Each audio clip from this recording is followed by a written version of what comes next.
Welcome everybody to episode 91 of the Standing Podcast. We got a packed house tonight. I'm your host, Aaron Sorial, yours truly. Also with the usual panelists, Tommy Rush Jr.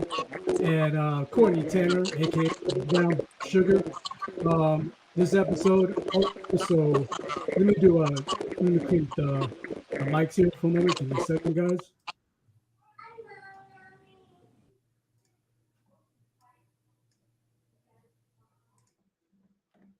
But yeah, anyways, welcome everybody to episode 91 of the Standing Aid Podcast.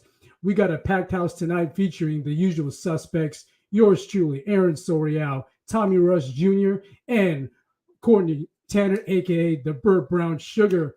This episode also features special guest panelists. We got Stephen Ruiz of Ringside Global, Will Montero, Big Wheel Steel of Sidestep Boxing. You see him down there, and also representing Corker in California, Eddie Sanchez, who was our very first guest interview when he turned pro back in 2018. But we got a packed house, so I'm going to be very efficient with time. But let's get straight to the main fight from last night. It was the Showtime pay-per-view fight between Terence Bud Crawford and Errol Spence Jr. for the undisputed welterweight championship. Putting our predictions aside, I think we were all taken aback, shell-shocked in the manner in which Crawford got the ninth round TKO victory. I was of the popular view that at the least both Crawford and Spence would be on the receiving end of heavy shots from both fighters. But that definitely wasn't the case, as Terence Crawford displayed a masterclass, one-sided performance set off by that early second round knockdown from the hard jab, which was set up by his straight left, as we all saw. Round by round since then, Crawford kept scoring more hard jabs, picking his power shots at every angle, and just as impressive, countering almost every attack Spence tried to deploy. The fight took on a more dramatic turn as Crawford scored a pair of knockdowns in the seventh round. And in one of those pair of knockdowns, he even went to the side of the ring and called out Jermell Charlo. And that's how focused and sharp he was mentally. By the ninth round, Crawford had fully dismantled Spence, leading him against the ropes as he landed more punishing combos, forcing the ref to call it a night. 2 minutes, 32 seconds into the round. I was off by one round in my prediction for Crawford, as I predicted a knockout victory for Bud in the 10th, with me assuming the best from both fighters. But as we all saw last night, there was clearly only one fighter on his A game, and that was Crawford, Bud Crawford. So let's get everyone's take on this historic mega fight last night. Starting off with our very good friend Eddie Sanchez from the city of Corcoran, California. Give us your thoughts, Eddie. Give us your thoughts, your breakdown. Go ahead, man. All right. Yeah, man. I mean, you kind of summarized it just perfect. But yeah, man. I mean, I personally had my prediction, unanimous decision with Crawford. I thought it was gonna go 12 rounds. I think just like all of us, we were just taken back how dominant and how like greatness performance Crawford put out, man. I mean, some type like Roy Jones stuff, making him look average. I mean, I did not expect this, to happen, but Crawford had, I mean, he had everything from the jab to the distance to the control of the ring of knowing when to attack, and Spence had nothing, he had nothing to come back with. I was very impressed by his work, and I mean, now I'm just like, man, he's pound for pound for me. He's definitely pound for pound. But yeah, but pretty much, I think just like all of us, man, I was just taken back. You can't really, I personally can't really say much about it. Just that he just had a dominant performance from round two and on. I actually gave him round one too. A lot of people were saying that he lost that round, but I thought he had ring generalship. But even then, after round two, it was just all Crawford.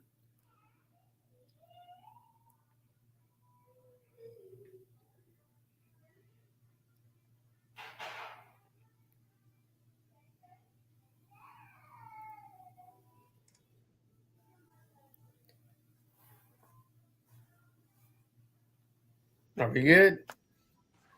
Aaron, hey, Aaron, you want to select the next person to go? Yeah, I'm sorry, guys. I had some technical difficulties. Can y'all hear me? Yeah. Yep, we got you. Yeah, we can hear you. Yeah.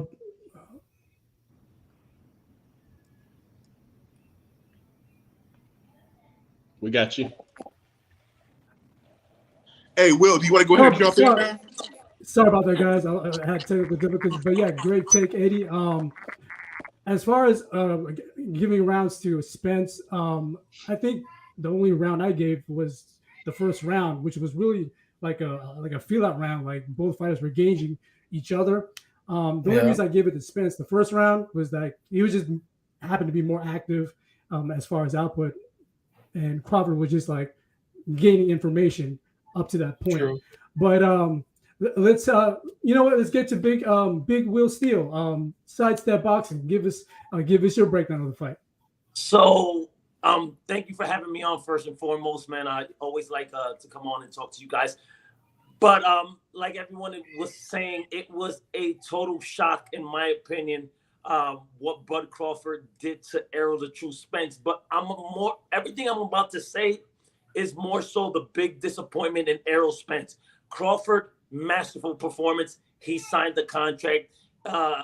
He gave them the demands. They agreed to everything. I'm just extremely disappointed in Errol the True Spence for taking a fight at 147 pounds when it was well known, it was well documented. And then going into the fight, I was still confident in my prediction in Errol the True Spence. But when I saw, I think it was the media workout, the very last media workout, Tuesday, the photos were shot, and I saw Errol the True Spence, and I posted it on my own page, Sidestep Boxing. I knew Errol Spence was dead in the water.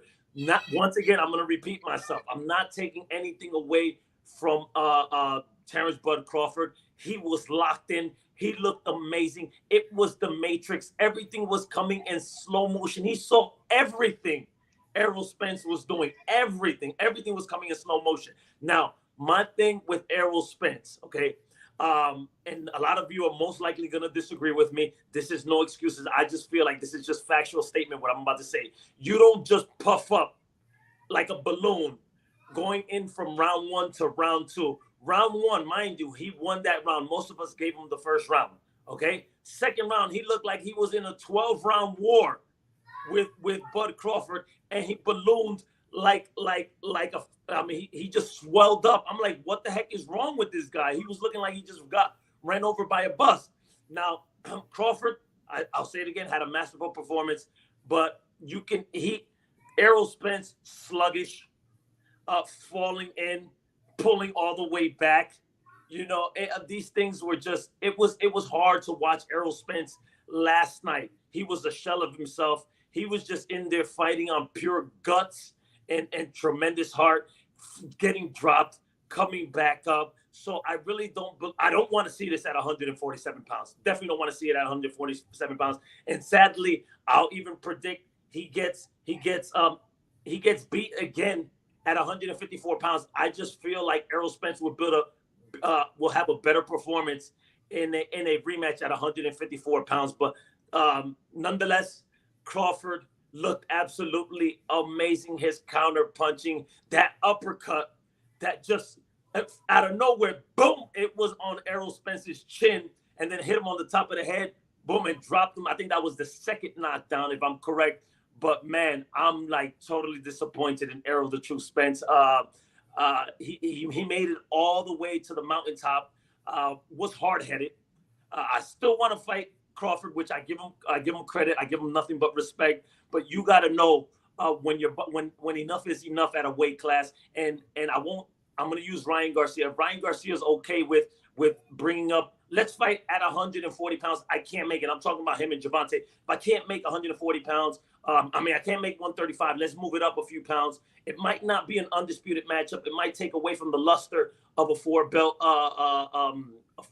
fight, a first undisputed at welterweight. But don't put your health on the line. Do not put your health on the line. He took an absolute beating last night that might just linger for a very, very long time. I don't know what to say from here. Errol Spence, I respect you. I commend you. but you made another bad decision in taking a fight at 147 pounds against a guy you cannot come in half-stepping in Terence Crawford. He looked absolutely amazing. Omaha, Nebraska, you have yourself an absolute GOAT in your state, and I have nothing but respect for Terence Bud Crawford. That is all I have to say. You know, a great take. Well, what I'll add to that is, Crawford, as we all saw, he's naturally the better fighter, more gifted than Spence, and Spence taking that fight at 147 just adds more insult to injury. And 154 would have been would have fared better for Spence, but again, and I agree with you as well. I think Crawford has his number against Spence at 154 as well. But yeah, great take. Let's get to you, Tommy Rush Jr. Give us your breakdown of the fight. Oh man. Oh boy. Get him. What I'm gonna say first. What I'm gonna say first is show out. Damn, it feels good to be a gangster. I'm telling you, man. Right on him. This shit right here, we've been waiting for this for what, 5-6 years? I've been saying for 5-6 years plus. Courtney, many of us naysayers, we took a lot of heat. We took a lot of shit talk. We took a lot of resume talk. We took a lot of wrong side of the street. We took a lot of shit. All that shit came back in the ring. It came back in the ring and it came back tenfold. That fight was ridiculous. This was something that that I could see happening, and I flat out said it, man. I said, there's only a few different ways that I see this fight going. I do see a fight in a scenario where Spence is able to get in there, as he said, when I get in the ring, I'm stepping, get in the ring, step to him, push him, at least work the body and be able to get close to him for about 3 or 4 rounds. But I did say as well, if anything, Errol's gonna try that, and Bud is going to have to activate by round 2 or 3. He cannot wait till round 6. He cannot wait till round 7 to try to turn that dog on, which we've seen him do numerous times into great success, phenomenal success. This was not the fight that he could do that. He did some forecasting and foreshadowing as well. When we saw the legendary video, the classic video of Terence Crawford and Errol Spence talking years ago, and he told him, "I'm solid, dude. You can try that body shit with me if you want to. I'm solid. And if you want to do that, I'm gonna give it to you." And that's exactly what he did, man. Terence Bud Crawford was phenomenal in the ring. He nullified, Derek James and Errol Spence game plan right off the bat. He was not able to use his jab. He was not able to get close to him because, Terence was very smart about when he stayed inside and cracked with him. And when he would jump back, he was extremely composed the entire fight. I mean, if you watch that fight, obviously we all saw it. You watch it again, for everybody that saw it more than once, just watch that. Just watch his movements in the ring. He was so composed, just moving around, not bothered. He didn't feel pressed. He controlled the ring. He controlled the distance. He countered the fuck out of anything that Spence had for him. And that is something that Terence is, he's like next level when it comes down to creating that space and countering and viciously at that. Those accurate punches, the timing was just ridiculous. Like, man, it felt fucking good. Is what I say is my take on this fight. Man, I was so damn hyped. It didn't make no fucking sense. I'm surprised I could talk today. This was a moment. I'm intentionally wearing an old Floyd shirt because we just saw, another king, of boxing. We just saw, somebody that is just as great, as Floyd was, in his era. This was what I was fucking waiting for, and and again, I have had Terrence, but I love Spence. All the love and respect to Errol Spence, his team, Derek James, all of them. I'm a Spence fan, but I had to call it how I had to call it when it's heads up. You got to call who you got to go for one, and I said it, and the way I saw it, and I stood on that. Told you, motherfuckers. So that's what I got to say. Told y'all asses. Woo, let's go. Talk your shit. Domination was served up on a fucking platter. We had a fish platter. We was at Papa Do's popping off. Like, oh my God, man. It was endless.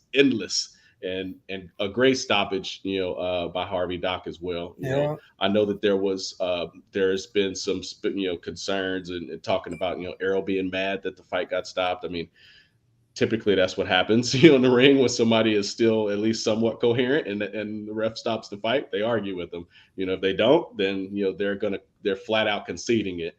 And as Will said, he was being a warrior. He was doing what he said he was going to do. Which was, he told the fans that he was going to get in there and try to break him. So he had to. He talked that game. He said, when I get in there, I'm stepping. He said what he was going to do. So he had to follow through with it. I did feel that, there was a possibility and that it should have possibly been stopped by Derek James, maybe a round or two sooner than that. And I was kind of questioning that as I was watching the fight. But, nonetheless, Harvey Dock did his great work. And shout out to him on the way he refereed the fight. He was in there strong, and he didn't get in the way. He allowed the action to ensue, and he was a great third person in the ring. So shout out to him for the stoppage as well. I thought it was well executed there and well timed, but did definitely feel that Derek James probably could have stopped that a little bit earlier. But yeah, this is what the hell I've been waiting for. This is what I expected. I was hoping to see a much more balanced fight, as we all were hoping to see and expected. But I mean, damn, you can't front, man. Like Terence, he's got that dog. He's got the skill. He's got the IQ. He's got it all. So props to him, and phenomenal fight in my eyes. Obviously, it was like Spence said, it was a one-sided ass kicking, but unfortunately, talking about itself. Like I text everyone on we were texting back and forth. Elite versus elite, man, made him look average, man. He sure did. Yep. Straight ordinary. Yep. And Tommy, to add to your point about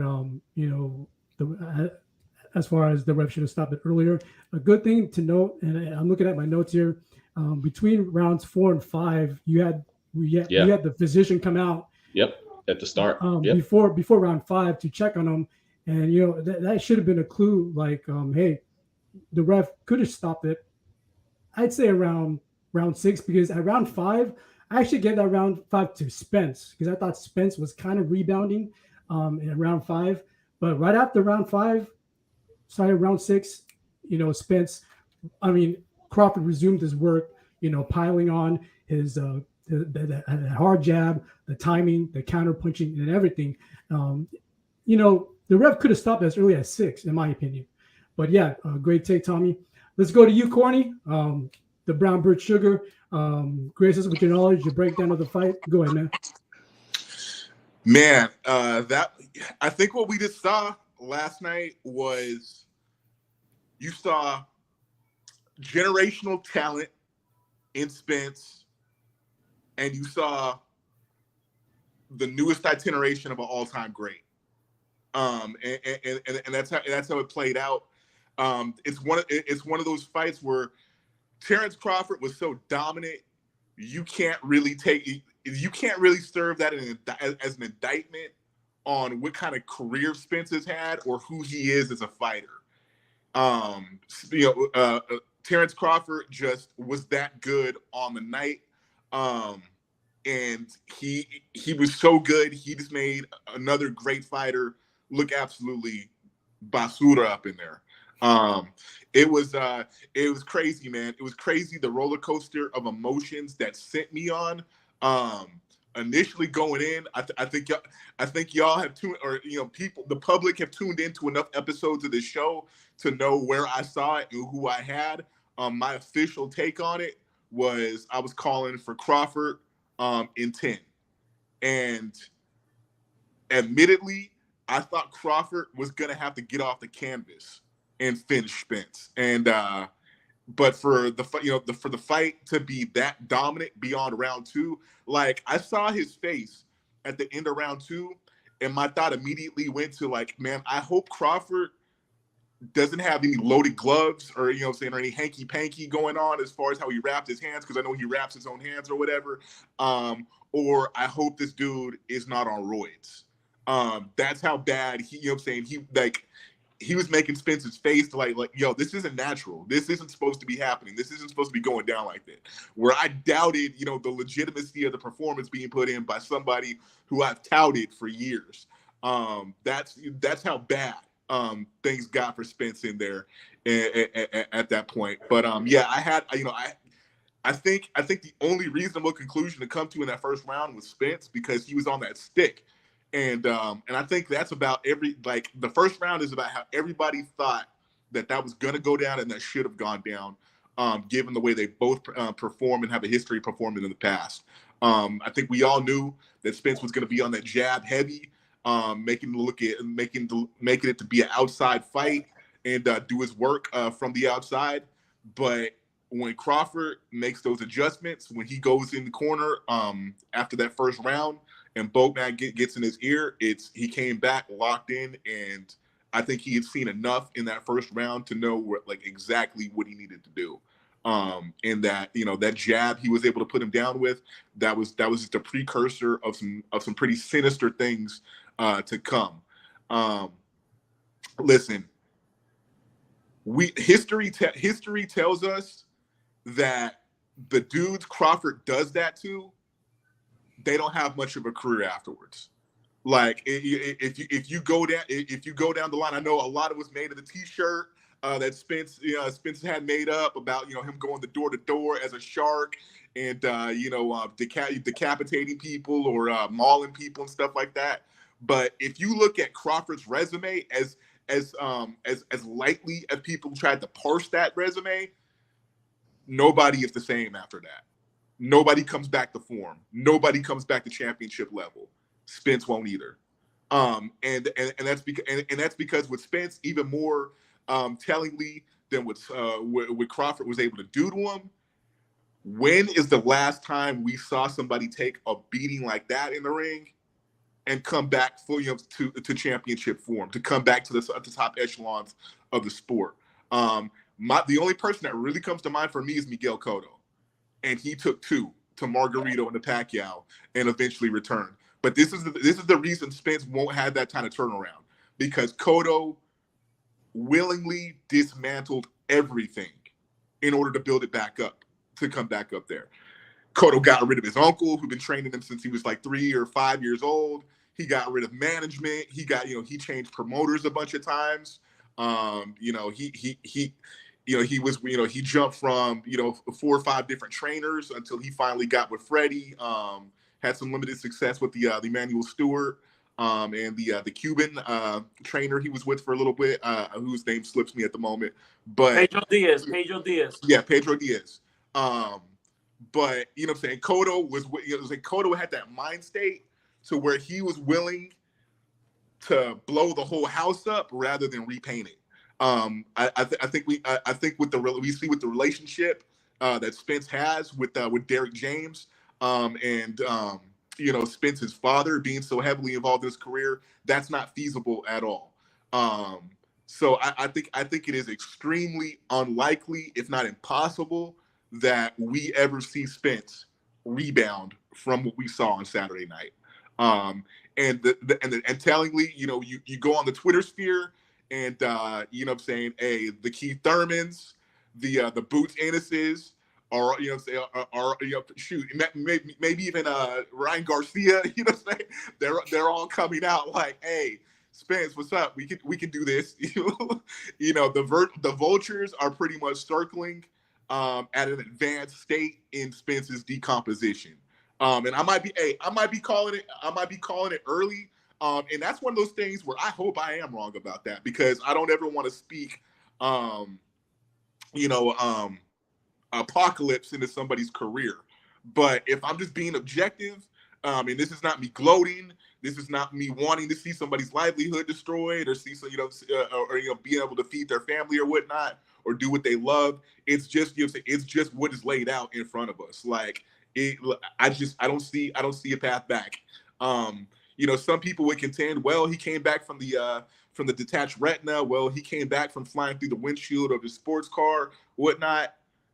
Well, I don't think he really came back from the car accident, and I think the eye still might be testy, and I think what Crawford did to him was maybe just a cherry on the cake for all that. We will see. But for Spence to come back from that car accident and do what he did to Danny Garcia and Yordenis Ugas, I think that demonstrates that he was, he was that dude all along, where he came back a lesser version of himself and still turned in these dominant performances. But if you are degraded or diminished in any aspect coming up against a dude like Terence Bud Crawford, it's gonna show and tell. And I think it did last night. But as Will was saying, that's not to take away or diminish anything that Bud Crawford did. It was, it's just different. And he showed us why. Shout out to Chris Ramos, who picked something up from the presser, where Errol Spence was being gracious. He was he was yielding the mic. He was giving Bud Crawford his due, and one of his hangers on, I think it was his cousin or something, kept wolfing at Bud. And Bud, he just smacks the podium, leans over, and he just very coldly says, "I get active." And that's damn sure what he did. And he did that in the most savage and calculating terms. Like I said, I went through the roller coaster of emotions or whatever. I mean, I basically went from screaming at the TV for gladiator type brutality on the part of Bud Crawford to Spence, to where I was like, hey, where's my rosary at, man? I really need to keep Spence in prayer right now. And I'm not saying that to be funny, like, saying, like, I was keying in on the thread, like, hey, please, like, hey, Coach James, like, throw this towel in. And I'm just glad that Harvey Doc stepped in when he did, and possibly preserved his career, possibly saved him from incurring some very serious injury. Spence is able to go home to his beautiful family, saying extended family and otherwise, his beautiful children. And and the thing is, he had his dad in the corner too. That was just, for me, that was just chilling, man. And it went from, this isn't funny, this isn't a sporting endeavor, this isn't a sporting event, like, somebody is getting hurt right now, and like, this needs to stop. So I'm so glad that Harvey Doc stepped in. I agree with Tommy. I would have liked to have seen Derek James step in for the benefit of his fighter a couple rounds before that. I don't think that would have been cheating us out of our pay-per-view money, or the crowd out of the money they paid for their tickets. I think that would have been the most compassionate move to make. I mean, there's a rematch clause anyway. They could get it in later. But yeah. So, I mean, thoughts and prayers to Spence for speedy recovery. And the utmost congratulations and celebration for Bud Crawford as he comes into his era. And it was a slow grind for him. He came a long way. Promotional disputes, protracted negotiations, naysayers, doubters, personal tragedy that's happened within his own family and in his own community over in Omaha, Nebraska. Just had to climb mountains of adversity to get where he was. And belief, that's a powerful thing. Faith and belief are powerful things. And ultimately, they manifested and they catapulted him. And we're now in the Terence Bud Crawford era, not just in the welterweight division, but in boxing. After the Inoue fight, I emphatically said Inoue was number one, and there's no argument, there's no question. I told Chris Ramos I would have to step away from that emotion in order to be fair. That led me to make that initial statement. If anybody wants to have one of those dudes that's number 1 and the other dude is 1A, I ain't even mad at it. Great stuff, Corny. To add to your point, as far as Errol Spence, I want to take my time to give props to Errol Spence just by the sheer fact that the saying, hope I'm saying this right. We heard it many times. Fight, falling on your shield, falling on your sword, fighting. And he did that as long as Derek James allowed the fight to prolong.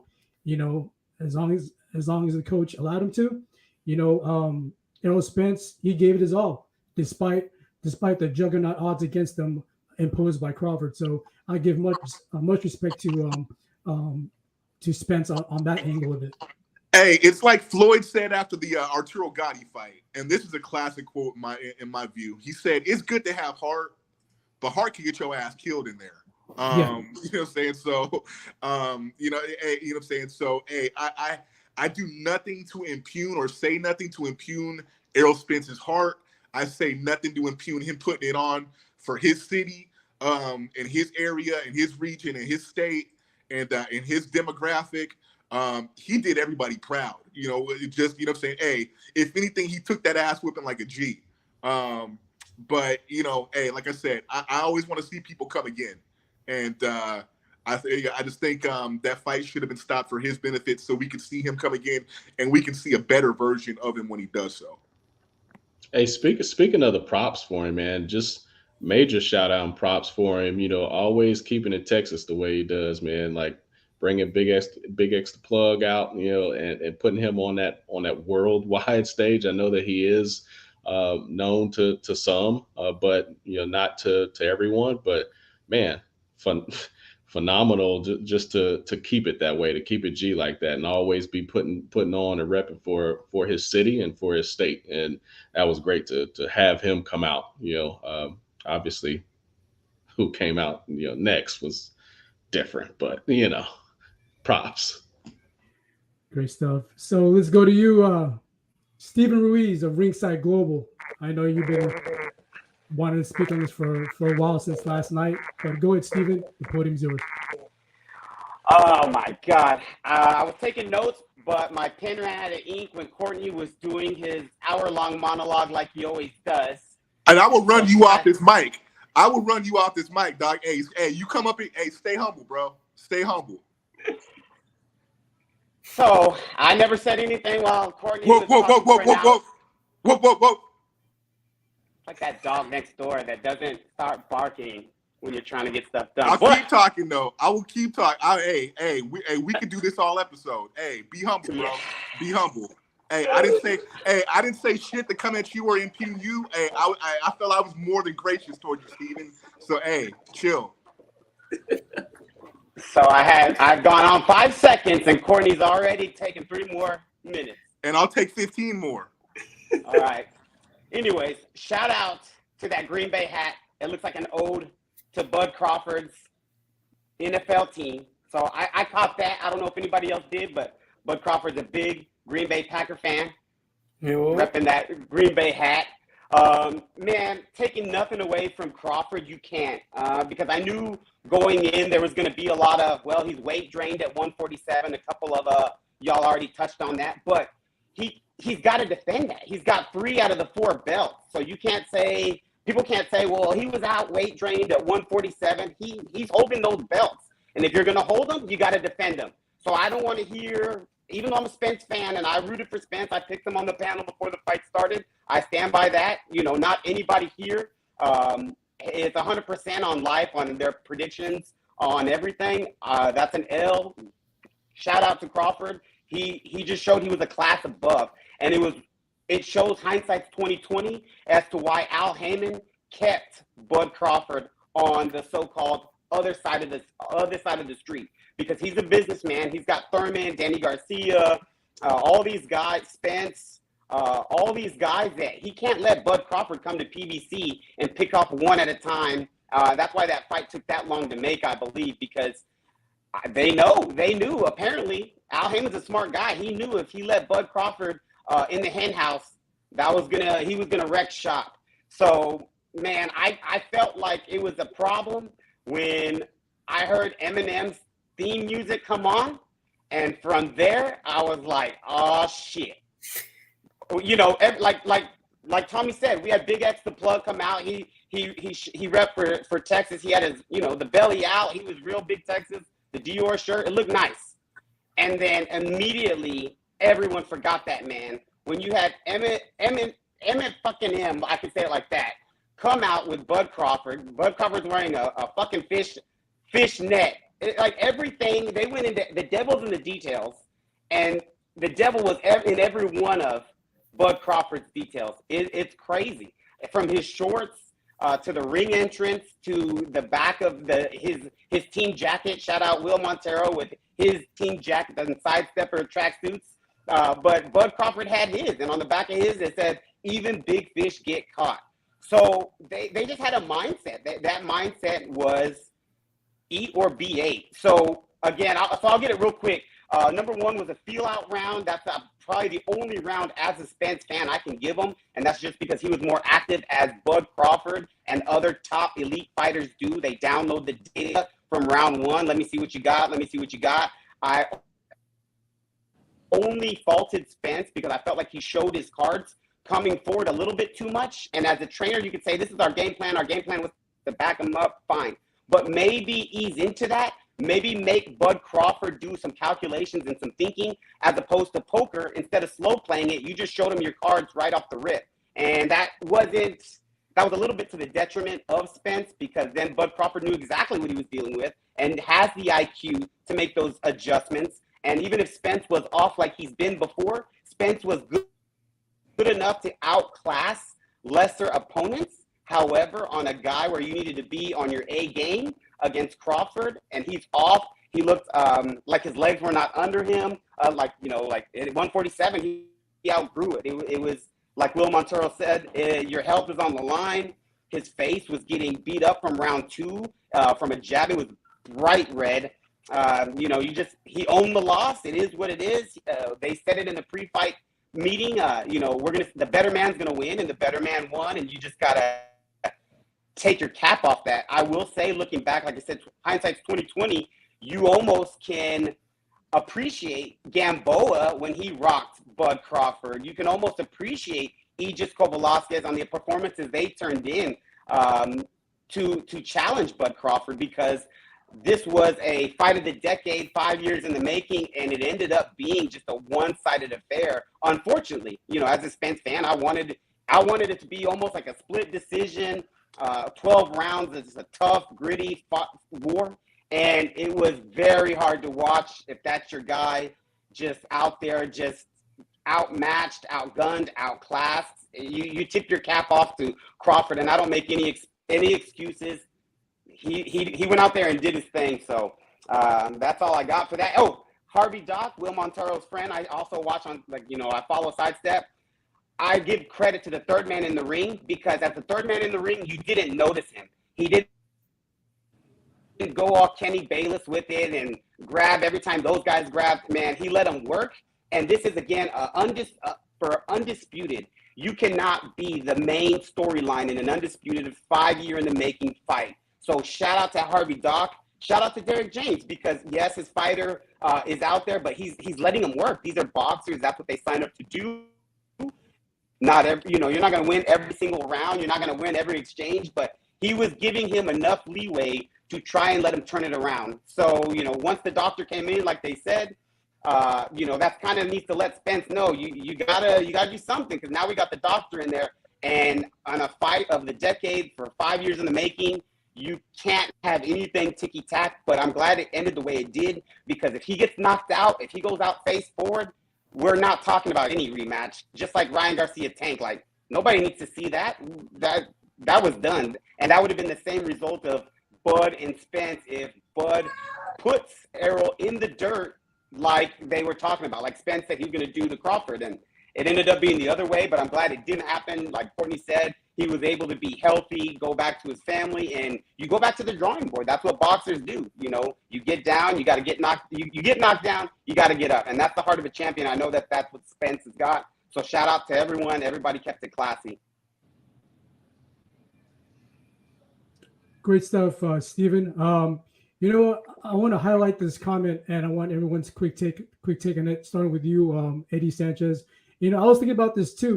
We've been before the fight, we've been saying it's really down the line, down the center line, 50-50.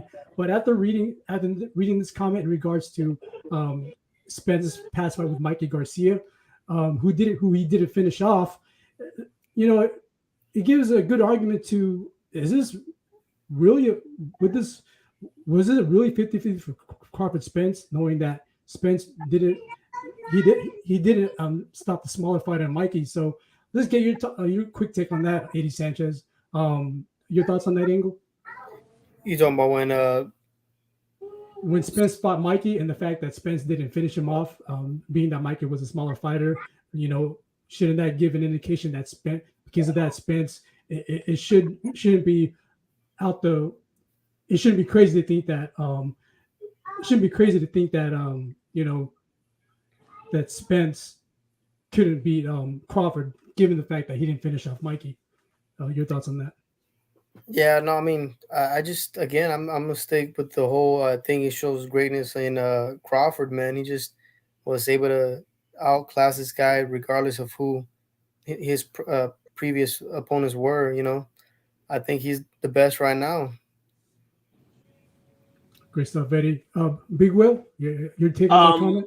The Mikey Garcia Errol Spence has nothing to do with nothing in the grand scheme of things. At the end of the day, Errol Spence won a 12-round unanimous decision, not even close, and Mikey Garcia was on survival mode. He got beat up from round 1 to round 12. So I really don't care anything that anybody has to say, because I had the same question approached to me, and that has nothing to do with anything, because Errol Spence outboxed him, outclassed him, beat him up. Then he stopped your Dennis Ugas.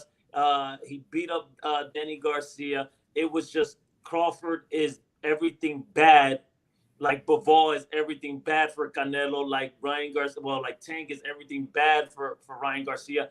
I mean, Crawford has Errol Spence's number. In the rematch, I don't think it'll be as bad of a beatdown, but I still have Bud Crawford beating Errol Spence. Errol Spence, we already know what he's about. He's coming forward behind the jab. He's going to try to get on the inside, and he's going to bang the body. Errol Spence has been Errol Spence for years. This doesn't come as a surprise. I just felt like he would be able to bull himself in behind the jab and just keep a lot of pressure on Terence Crawford, because I've never seen Terence Crawford in a back-and-forth slugfest phone booth fight. He's always on the outside, methodical, thinking, counter-punching, speed, looking amazing. I just felt like Errol Spence would do much better, and I will repeat myself again. I am extremely disappointed, and after hearing everybody, you just solidify my point as weight-drained Errol Spence, but I'm going to leave it at that. Hopefully he comes back, because Courtney made a great point. He took an absolute beating, and health-wise, like I'll say, I don't know if it was Floyd, you can't enjoy your money if you're in a wheelchair or can't even fend for yourself. So hopefully Errol Spence comes back, not better than ever, because he's been in a lot of fights and a lot of rounds and a lot of hitting. But let's see what happens. But on the long story short, Mikey Garcia and Errol Spence, that has nothing to do with anything. Great take, Big Will. Tommy, if any, your thoughts on it, on his comment? I could see somebody, people trying to make that point. I think that a missing piece to some of this, when we think about, kind of these triangle theories, and, when we can kind of get into some of this, is we got to remember what was going on at the time, and to be honest, and Errol kind of admitted it as well, is in that fight, he fought a different way. Like, he fought to show people that he could box, because that was a question of him just kind of being that motor and that brawler to get in there. He kind of fought a little bit different. So, I mean, I'm not 100%, sure that he couldn't stop Mikey Garcia, but he didn't. So that it's a valid point in that stance. But context is everything, and so that was something that that was going on in that series of fights, because he fought when he fought Sean Porter, he intentionally made it that, hey, if you want to fight rough and get in there and get dirty, I'm gonna do it too. So let's go. I'm gonna fight the way that you want to fight. So he chose a few of these fights in that sequence of matches to fight in different ways to showcase that, hey, I can fight this way and still win. I'm this great of a champion. I can box, I can brawl, I can just outwork you. And so I think that that's also a piece of it that we have to remember. But yeah, I mean, I think that in the grand scheme of it, overall, we saw completely different, as Will said, we saw completely different, fantastic performances after that fight. So I wouldn't necessarily say that, but knowing that he was intentionally fighting a different way to showcase his boxing skill in that fight, it kind of changes a little bit of the dynamic for me. Great point. Great thoughts, Tommy. Courtney, your thoughts? And I believe we saw a thread alluding to that in the pound for pound group. I believe you saw it too, Courtney, but go ahead, Courtney. Well, I mean, Steven, you kind of get perturbed about, going every time you have to go after me. So I'm going to go ahead and give you the mic, bro. Because it takes 30 minutes. If you win before me and did 5 minutes like everybody else, I'd be okay. But if you want to go, you go. If you want me to go, hey, I'll go. Stay humble though. Like I said, I will run you off your mic, bro. Like, you know what I'm saying? If you want to go ahead and go, I'm offering you the floor. Okay. Thank you, Courtney. 1,000 apologies to you. Hey, you're welcome. Almighty Hey, One. you're welcome. Hey, Okay. it, bro. So, hey, it's all good. I love you, bro. Thank you. So to Jason Duke Reeves' point, like Will Montero said, like Tommy said, that triangle theory doesn't so much work because then in that aspect, people, regardless of how you feel about who and who, then people would say, well, when Benavidez didn't stop Caleb Plant, I knew he couldn't beat Canelo. So those are just different fights. Caleb Plant was trying to survive. So you can't say because A fighter fought B fighter, then he beat B fighter, he wins against C fighters. Styles make points. That triangle theory, to Tommy's point, doesn't so much translate because there's different aspects of the fight. Like I said, if Caleb Plant is merely trying to survive against David Benavidez, he's going to make 12. If he's actually trying to go out there and win against Canelo and you get stopped, those are just different fights. That's a different mindset, and you're just trying to, just save face to that extent. Just like Canelo fought Chavez. He didn't stop him because Chavez wasn't trying to open up. So when Chavez Jr. opened up, he got hurt. So he stayed shelled up, and he just survived for 12. So it's a good argument. But then on the flip side, you could say, well, Mean Machine hurt Bud Crawford, and Smaller Gamboa rocked Bud Crawford. So what is the orbital crusher Errol Spence going to do? Oh, he's going to at least knock him down like some people thought he was going to have to, like Courtney said, he's going to have to get off the canvas and come back to win. So there's different things you could have picked, and that's what happens when the buildup is 5 years. We're looking at 3-4 years of resume to say, well, this guy had success here, and Spence will capitalize on it in their fight. And this guy had success against Spence, and Bud's going to capitalize it. And you don't know till you know, and that's why we have these mega fights that build up, and that the end result was the end result. And that's all I got there.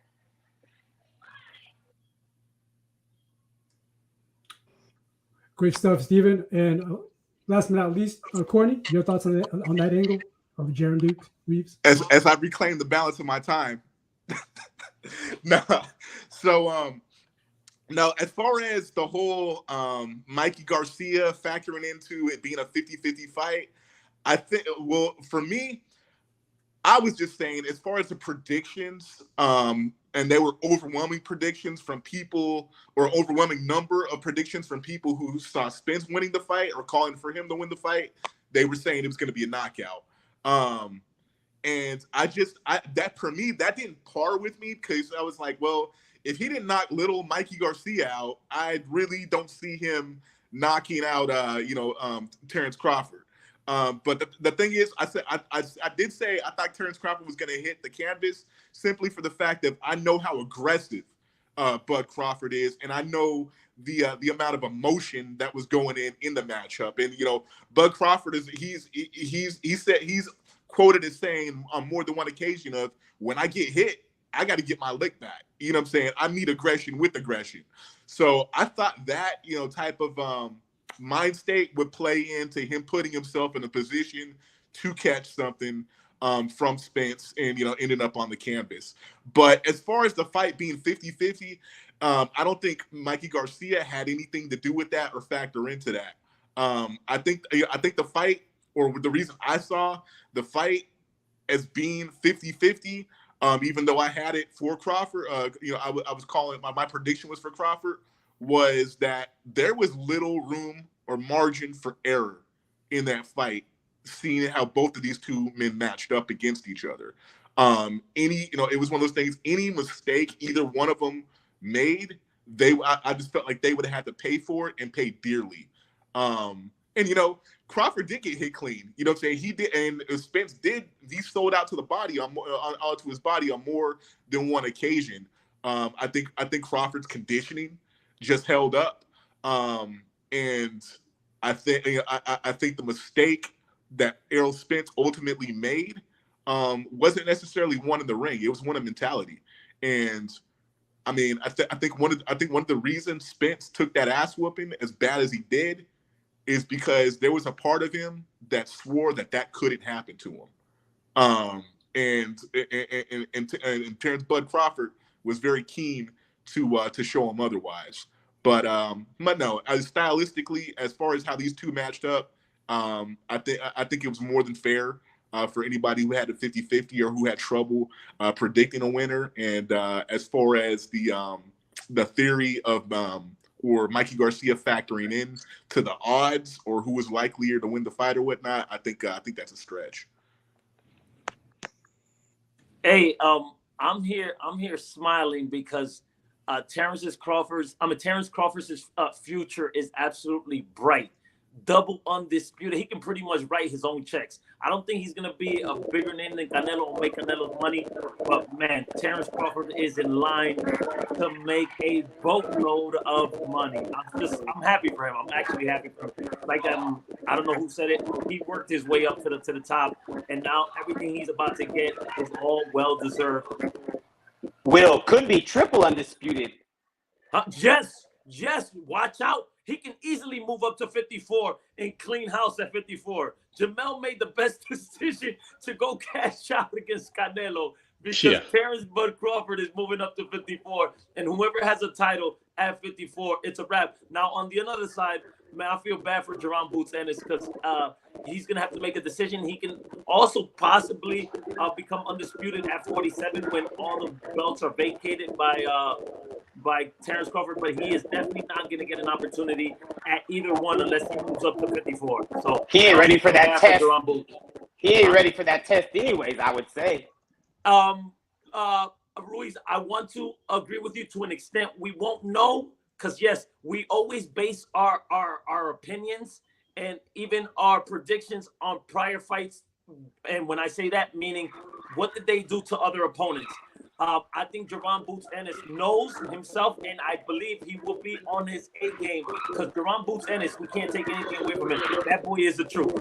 He's good. I ain't gonna lie, he's good. He could be the future. However, Jerron Boots Ennis was at a point where he could have cashed in his mandatory, and they did not. So if his team felt like they were ready, they would have got that on and popping a year or two or a year before, but they did not. They passed. It goes to the next guy, Virgil Ortiz. They passed. So I think they know we need a little bit more studying before we take the bar. Hey, I respect that highly. That's why you hire a team. Okay, you come together and you make a decision. At that time, they were like, nah, we're not ready right now. Like Canelo at the ripe age of 21, 22, when it was offered to him to Floyd, he was like, nah, we'll pass. So they came back around. He still ended up losing. But Jerron, I think, feels like, okay, this is my time. I'm ready. But that's why you hire a team to make decisions like that for you or in cahoots with you. So I don't think he beats Crawford, but we're talking about a young, hungry pup that wants to take over the throne. So I mean, I can't count out Jerron Boots Ennis until they either fight or something happens. So just to play devil's advocate, you had mentioned Canelo, at 19 or 18, and then it was too young, and the team said no. So what for Boots Ennis changes in 12 months? No, it won't be 12 months. It'll be longer than that because they're gonna have. Look, let me backtrack. Errol Spence talking about he wants to run it back before the end of the year. you can forget about whoever's banking on that happening. I don't see it. First of all, he's suspended. Second of all, the beating he took, he needs some time to heal. So it definitely won't be 12 months for Boots. If anything, it'll be early 2025, and I don't think Crawford is going to wait that long. So, you know, he's moving up to 54. And end of story. Crawford is not coming back to 47 once he moves up to 54. And I think he has nothing to prove at 47. He has all the belts. So why not move up to 54? Great stuff. Great stuff. And, you know, I want to thank you, Big Will and Stephen Ruiz. You helped me transition to the next topic is, you know, we're looking at this graphic and it asked us, who should Crawford fight next? And we see the 4 top possible names. Let me get your take on this, Eddie Sanchez. Who among these 4 you like to see matched up with Crawford next? Give us your take. So I like Errol, man. Errol or Jamal will be both good. I mean, if they get the rematch at 154, like we were able to see this, you know, hopefully this fight that we were all expecting to see, and give this man another chance of redeeming himself, I guess, and maybe possibly saving his career.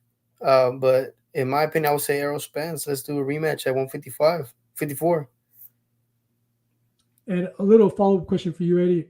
Assuming Spence and Crawford do it at 154, do you see it a bit more competitive? How competitive do you see it now compared to the fight we saw last night? Well, you know, I'm hoping it's more competitive. Again, I thought before this fight at 147 was going to be extremely competitive. I had it to, you know, decision for Crawford. I thought they were both going to be back and forth. And so by the way he did this, I'm going to go with Crawford. He's going to still show out, but I'm just hoping that it just shows more of, you know, that the competitive fight that we were all looking forward to. Great stuff, Eddie. Let's go to you, Tommy. You looking at this graphic, what excites you about these 4 possible names, which includes a possible rematch with Spence Jr. at 154? Give us your take, Tommy. So the way I would like to see this going is I would like to see a 154 rematch. One, I think it's going to be great for business, you know, for the sport, as long as Errol Spence is in 100% full health, obviously, and doesn't have any lingering effects. I would like to see the rematch at 154 because I also think that, all right, you know, today there are a lot of, you know, people that, you know, that rode and support Spence, rode for Spence and support Spence, that are screaming what we've even talked about today is, you know, being weight trained, being tired, being, just being, slow and didn't look like himself and all of these things. And so there's a lot of whether, you know, you want to see them as reasons or excuses. You know, I see them as excuses, and I'm just going to say it, you know, and Errol even, you know, he tried to stand on, I'm not going to make any excuses. He said it several times. But post fight, he did say something in the way he worded it, where it was kind of like an excuse on the low, you know, like he's saying, I ain't gonna make no excuses, but I signed up for that weight, you know, like don't say that weight. As Steven said, don't say I signed up for that weight when you got 3 of the 4 belts. You don't get to say I signed up for that weight. Like you didn't vacate them. Like, so that's the weight you were going to fight at. So don't, stand on your premise that I'm not going to make any excuses, and don't even say anything like that, in my opinion. So I would love fired, Will Montero. Shots fired. And I love Courtney. I love Ruiz. Bro, facts are facts. He was, bro, I'm sorry, and it hurts my feelings to even take a smidge of Crawford's performance away. You guys, look, I heard his legs weren't underneath him. Second round, these are things that don't happen in a title fight where, But your legs aren't underneath you when you're getting your equilibrium knocked off as well. No, come on. It was intentional. Like, he was intentionally punching him on the side of the head. He was intentionally hitting him in the ear.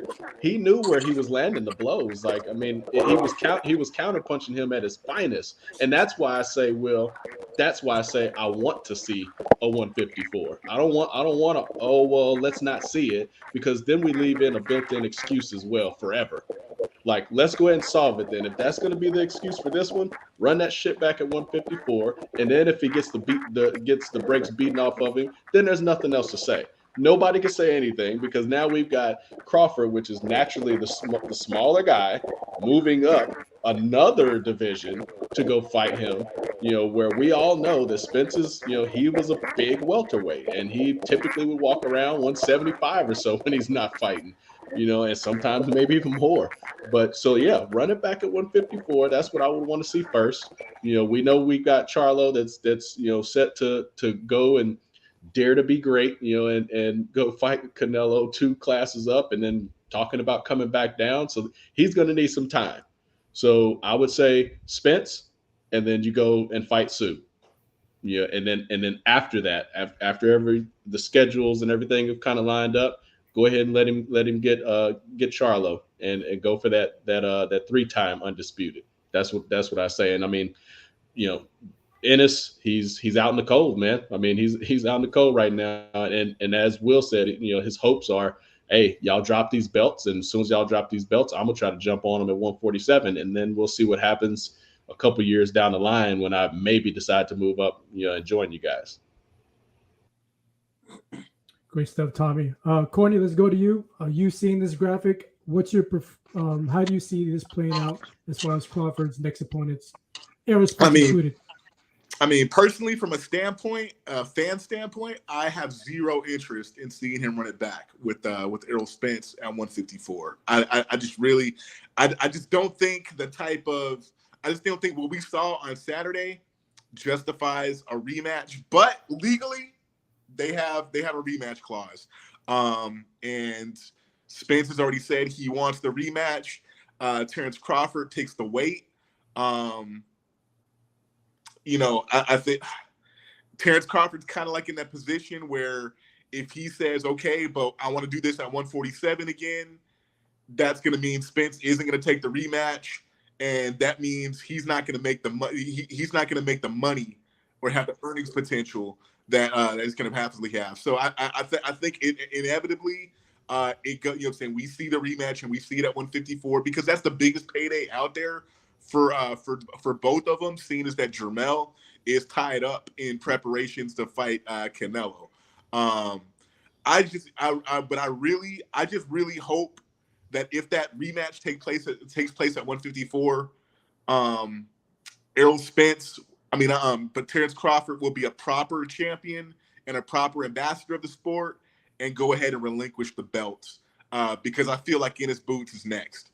And I think also there's still enough talent at 154, at 147 that we're not talking about that make the division fun to watch. And there's just, there's a pool of intriguing matchups at 147 with the people who are there and people who are basically waiting in line or standing in queue.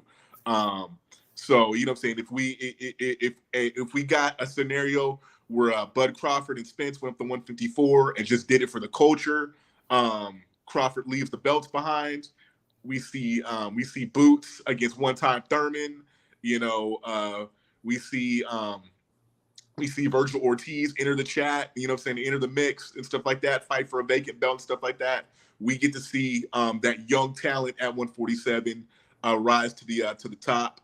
And basically, it's kind of funny because at 147, considering what just transpired, you can hold a belt, but you're still pretty much a contender once you hold a belt, because we already know with Bud Crawford at anywhere near the vicinity of 146, it's the fight. The conversation is going to be about how we would match up with him. Yeah, that's where I see the tide going. 154 with the rematch between Bud and Spence. And like I said, I'm not a fan of the fighting at 147. I'm 54 or a rematch or whatever. So who would I like to see him? Otherwise, it's Jermell. If there's a situation where he could wait it out and Jermell could have a fast turnaround from Canelo, that's the fight I would like to see next for Bud. But that's highly unlikely, and we don't live in a fantasy world. And Jermell Charlo, he's probably going to need some extensive rest after Canelo puts it on his ass at 168. Yeah. So, hey, and shout out to you saying proper champion Devin Haney. Drop the fucking belts if you ain't gonna fight at that weight class. Don't be trying to hold on to that shit because you're ducking Shakur Stevenson. Oh man, that shit is heated. Hey, Courtney, I agreed with everything you said, but you lost me. 47 is top heavy. Ortiz is out of there. He's not fighting at 47 anymore. He's moving up to 54. 2 stars, Errol Spence. Errol Spence is definitely not coming back down to 47. Bud is going to chase him up to 54. So those are 3 biggest names. Right now, I can't even think of anybody besides Jerome Boots Ennis that'll carry the torch and have a big name at 147 pounds. Keith Thurman, he's on his last leg. But Keith Thurman is surprising though. Keith Thurman has come off some long layoffs and, yes, and looked way more impressive than we thought. You know what I'm saying? He was going to look impressive. And the thing is, even if Keith Thurman's only lost to Pacquiao, if he had another round or two, you know what I'm saying, that could have looked different. You know what I'm saying? So like, and you know, and that's the thing. I go there too with one time where I'm thinking like, yo, this dude's got 1 foot in, 1 foot out. You know what I'm saying? He's happily married. He's got, you know what I'm saying, he started a family. You know what I'm saying? Like, sometimes a happy fighter is not necessarily a dangerous fighter. Yeah, you know what I'm saying? And with one time, you know what I'm saying, he already raised ire and questions with him playing flutes on, you know, on grassy knolls and stuff like that. Like, yo, it's like, where is this dude? And then this dude gets in the ring and it's like, okay, like, you know what I'm saying? Like, this dude is still capable. So, I mean, and the thing, so I think that fight would be intriguing between him and Boots Ennis, because I think Boots Ennis is next. I think, you know, I believe in Boots Ennis's talent and potential, but Boots Ennis is kind of still unproven against that next, you know what I'm saying, that upper echelon. We still don't know what he can do. And it looks different. It hits different when you've been in there with somebody who has fought for titles multiple times and you're a debutant. So, you know what I'm saying, that's an intriguing matchup, man. I didn't hear about Virgil Ortiz going to 154. If he is, good for him. But that's kind of tragic, because I think there was I think there was some intriguing matchups. However hard they would have been with the promotional and television aspect of it to make. But hey, if he is headed up to 154, I don't. You know, even with him being with Golden Boy in the zone, I don't know who he's gonna fight at 154. You know what I'm saying? That was already the struggle for him at 147, is him finding a dance partner. So if he's really going up to 154, who is he going to fight? But hey, you know, I'm looking forward to seeing how it's all going to pan out. And hopefully we don't get to a scenario where 147 is like a dead division or a stopover, because just because how 147 has been like the last 2 decades, that's almost inconceivable. But you know, when you are raising some valid points. And that would be crazy to see 147 as like kind of like a dead division or a way station for people going up or down the scales. No, and 47, I don't feel like it'll die. Just the stars that are coming up, they're way too new. It's in a low, yeah. It's in the low, exactly. But Courtney, you're straight on point. I don't want to see Errol Spence Crawford rematch at 154 pounds. I'm here sitting and thinking the way Errol Spence fights, it's just, I mean, he can't do anything with Crawford. I think he would actually be like slower at 154. You know what I'm saying? I think with the added weight, you know what I'm saying? That's the thing. Everybody was harping on the power. Everything was harping on him being a bully in there. No, Crawford was pushing him around and stuff like that. What Errol Spence needed against Crawford was speed. And speed is just something that's never been his forte. Yeah. Will, can I ask you then, if Spence, this is again, just not a shot or nothing, just an asking. Yeah. If Spence was weight drained at 147, and then you just said you don't want to see him at 154, then what is it? You know what I mean? Like, no. I just look. My thing, and Ruiz, no, I don't take offense to anything. No shots, no nothing, man. I just don't feel like he'll get beat up the way he did at 54, like he did at 47. So great question. I feel like he was weight trained at 47, but that's not gonna change the fact he'll just lose a little bit less. Well, he won't get beat up as much like he did at 47 that he will at 54. Okay, so then you and me pick Spence. So then if you know and I know that he's just gonna get beat up a little bit less, why are we signing up for that? Let him get another paycheck. Let him run it back, because at the end of the day, this is boxing. He might, Errol Spence is a big boy. If he lands a haymaker, that's his only shot. Okay. Well, I could see that if we were like, dang, that was a close fight. We were only a round or two away from a different story being told. But when it was so one-sided like that, and you and me who picked Spence are saying we know what the end result of the second one is, he's just going to get beat a little less. Again, why would I sign up for that when I would say I'm not even a Crawford fan as much as everybody else is, but I say I'd rather see this guy go for history, three division, undisputed. Let him wait for Charlo to heal up from the hospital, like Courtney said, and then let them get it cracking to see, okay, Crawford could be 3 divisions. That, in my opinion, but like I said, I would just wanted to hear your take, just because we know what's probably going to happen based on this premature analysis right after the fact. Not to mention, the last thing I'll say is the mental's a big aspect.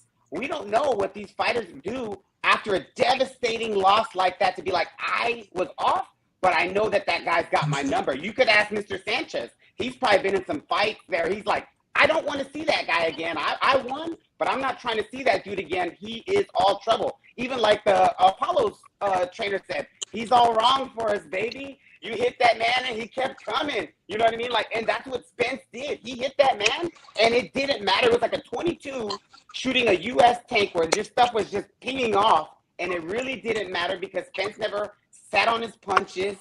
His legs didn't look like they were underneath him. So it's like, I don't know if I want to sign up for that again. You know what I mean? That's my thought. Hey, Steven, I got an angle that would probably appeal to you and many people like you personally for a rematch, or why you would sign up.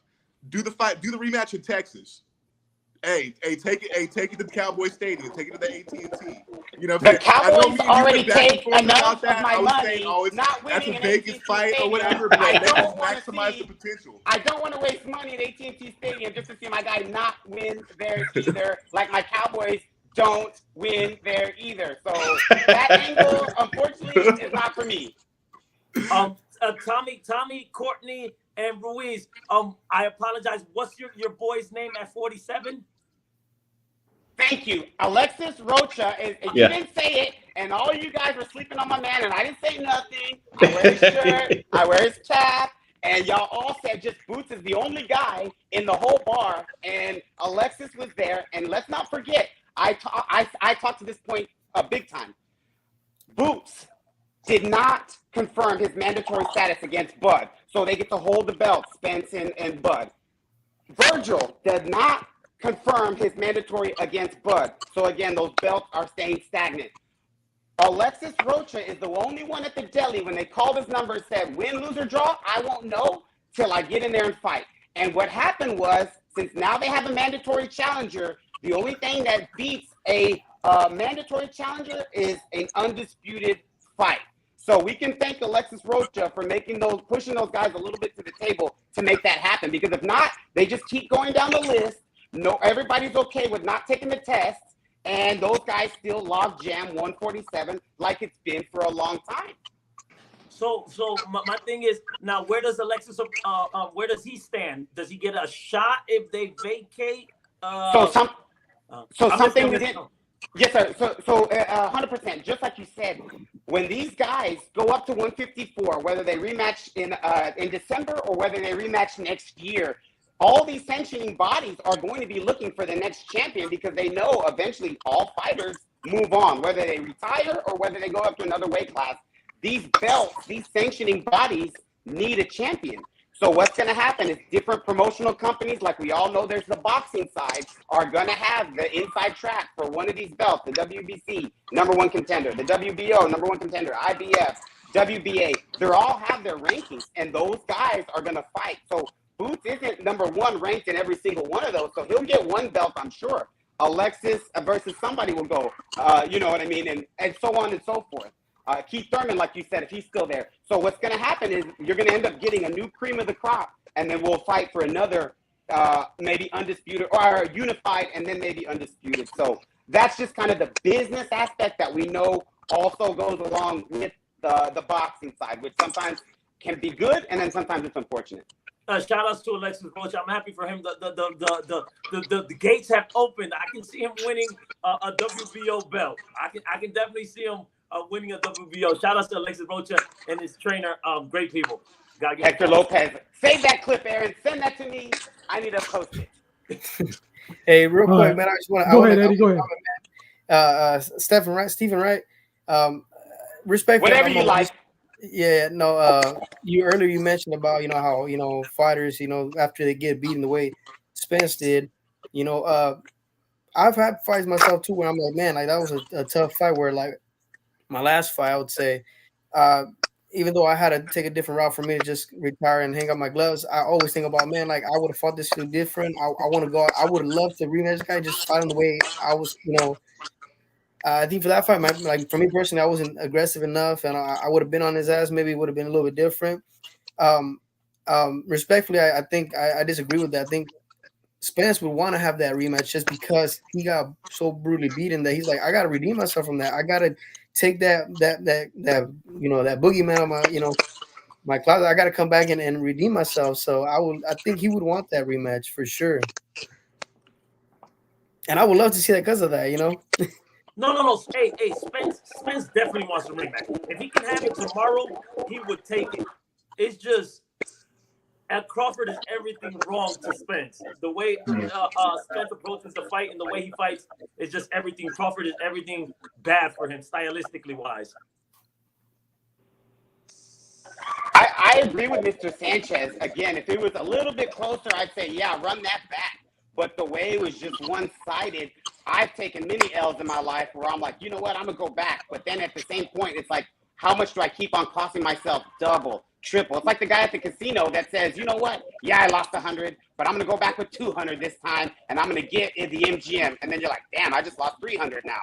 But if I have 300, and you keep going back, and it's like, hey, baby, that MGM grand just got your number, and you're bankrupting yourself, and it's a detriment to you to go back at it. So that's just the pride, I think, in a lot of us guys. But sometimes just bang your head against a wall that ain't gonna move, that can only hurt you. So I get what you're saying though too.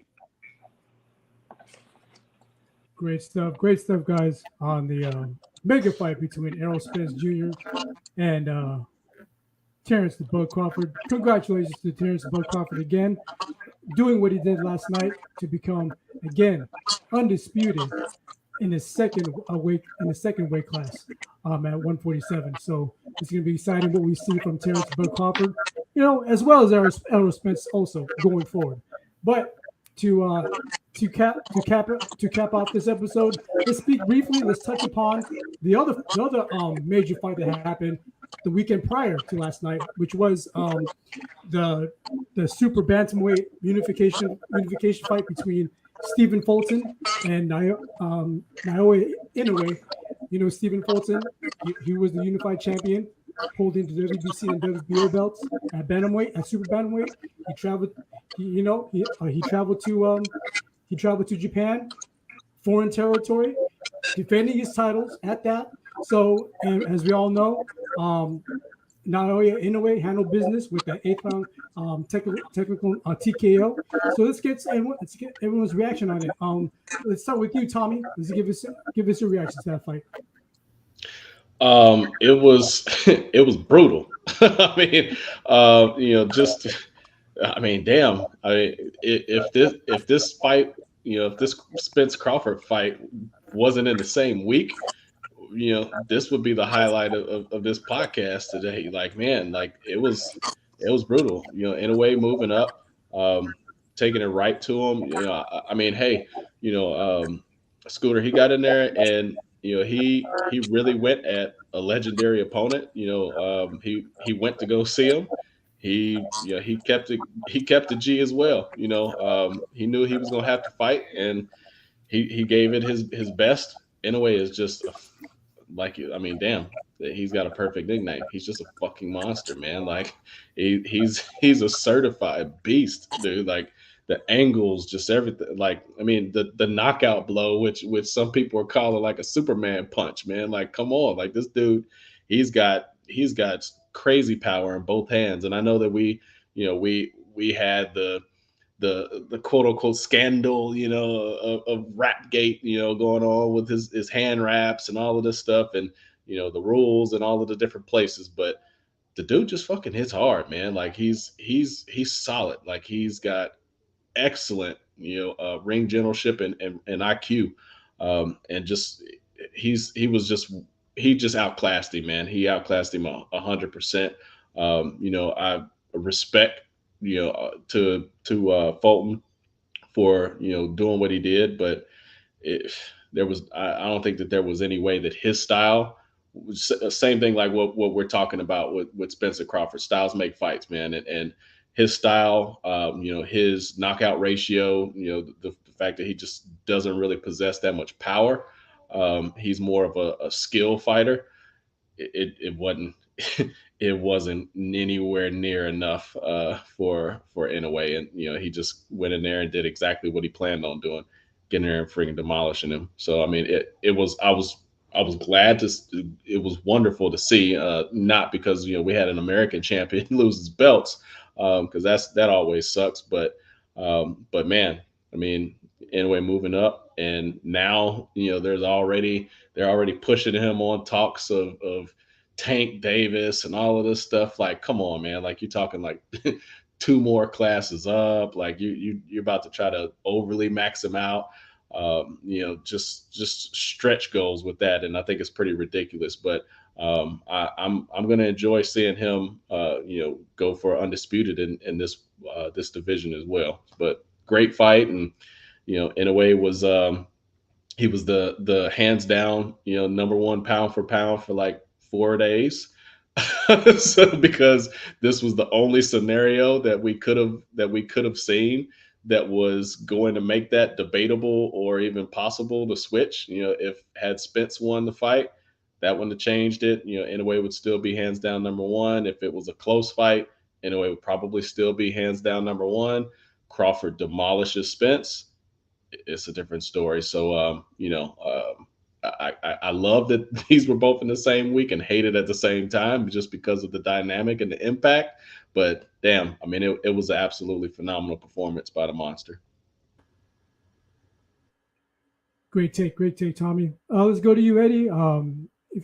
Your thoughts on that amazing performance by Naoya Inoue on that July 25th, I believe, right? Yeah. Give us your thoughts on his accomplishment, defeating Fulton, getting those belts at his home turf. But either way, no, man, I was just impressed by this guy. Hey, his name fits on monsters, man. I mean, that guy just came up, from a smaller dude and destroyed a bigger guy. And I mean, how Tommy kind of touched on it, that about the raps and whatnot. I mean, there's even like a little interview on Stitch who talks about how it's true, man. Fighters, no matter if you put that, that they said that the tape gauze, you put that tape 1 inch behind the knuckle, so regardless, it's not, he's not hitting with that, So I mean, this guy just really has that. He's just a monster. He has that power. He has that boxing skills, that I'm excited to see this guy as well in 122s or 126, and then freaking I think Tank, that's a like he says, too far fetched right now. That's just ridiculous. But maybe an Oscar Valdez, that'll be awesome right there. But I'm just excited to see this guy keep going forward, and I'm becoming a fan every time I see this guy fight, man. Oh, I'm already a fan, but even more so. Yeah, and it's unfortunate that in the final press conference, that double stacking angle became the last minute topic of discussion. Very unfortunate. But yeah, great stuff, Eddie. Let's go to you, Corny. I know you're a big fan of Naoya Inoue. Give us your take on that fight.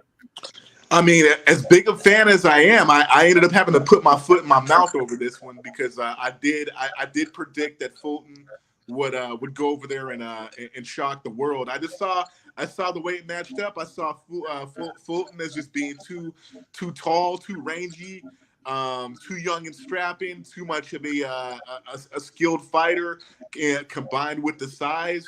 And just his motivation. Some of y'all might remember when Brandon Figueroa and Luis Nery matched up, and he was ringside, and a lot of people thought Nery was going to go in there and have his way with Brandon Figueroa, and he was like, nah. He's like, I'm gonna be fighting Brandon Figueroa next because I got the winner, and he's like, and I see something, and we all know the spectacular fight him and Brandon Figueroa gave us. So I was thinking, I was like, you know what, a guy with that, with that amount of foresight, with him being able to see something, I was like, he's going to Japan. He's taking this risk because he sees something that he's going to readily exploit. And so, that made me comfortable with picking him for the upset. But that's also one of those things where I was pleasantly surprised to be proven wrong because I am a huge Inoue fan. I've been on this guy for a long time. I might be one of the first people on the block to be on this dude. I remember I was up in the pound for pound group, and I posted the video when he was at 108 when he won his first championship against a very, very credible Mexican fighter named Adrian Hernandez, who was never heard from again after he beat him. But the way he won that fight, he came in and it was just an emphatic victory. And then, he goes and he jumps 112 and goes up to 115 and beats a longtime champion, Omar Navarrete, Omar Navarez out of Argentina, who had held down, his title at 115 for like a decade, goes and just destroys him.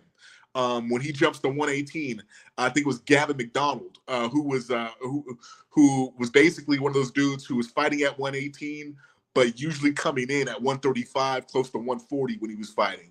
And Naoya Inoue basically made mincemeat of him. So the thing with Inoue, and the reason why he's just lived up to that mantra of the monster is every time he enters a weight division, his arrival is it's emphatic. And what I'm saying, he leaves no question, he leaves no doubt. And even the naysayers and the people who picked against him, what I'm saying, he makes you shake your head like, damn, how could I have doubted, this talent that we're seeing right now? But yeah, what I'm saying, the future is definitely bright for him. Unfortunately, that's boxing, where you have a lot of casuals who get excited about a performance, and then they automatically start interjecting the next big puncher that they know of. Not, what I'm saying? So, I mean, the people were saying, oh, I want to see him fight Tank next. They're probably the only two smaller fighters who they know, what I'm saying, who punch that big. So, what I'm saying, they're just basically parsing and piecing two people are the only two people they know below 147 or whatever the whatever weights below the big fights that are hot or that are popping or that people are tuning into. But at the same time, listen, he just got to 122. He won 2 belts emphatically. And he's got 2 more to go. Marlon Tampales climbed in the ring and said he wanted next. He wanted that smoke. That's pretty much a foregone conclusion that fight gets made and that Naoya Inoue does to him what he just did to Fulton. And beyond that, it's highly unlikely Naoya Inoue is going to stay at 122 and be a reigning champion. As undisputed, he's going to, the climb is going to be to 126 and perhaps 130. And Tank has been at 130, so that's probably, so it's not beyond the pale. It's not super insulting or moving goalposts for people to start bringing names up. But I'm thinking more the lines of Navarrete, Oscar Valdez, people like that who are on the top ranked side of things, that he's got the potential to make exciting fights against. So, the guy who was on his undercard, Robsali Ramirez, so there's names out there. And I think there's a lot of intriguing matchups and future fights for the monster. And I just see him going on his reign and his tear for a long time to come. So I think the future is bright, and I think we're in for some good fights from Inoue. Yeah, I agree. I believe that in the near future, we're still going to see Inoue and some still intriguing matchups, not named Tank Davis, who's way out there. But yeah, a great take, Corny. Let's go to you, Will Montero. What did you think of that performance from the monster Inoue?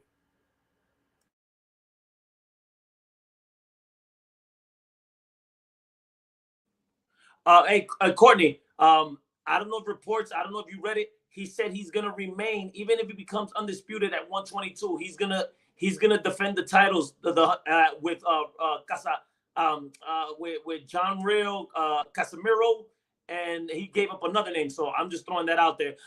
Eddie Sanchez, I know this is extremely late, man. A pleasure to meet you. A pleasure to be able to talk to you. And I think you will agree with my next statement. What Bud Crawford and Naoya Inoue have in common, and this is a thing of beauty.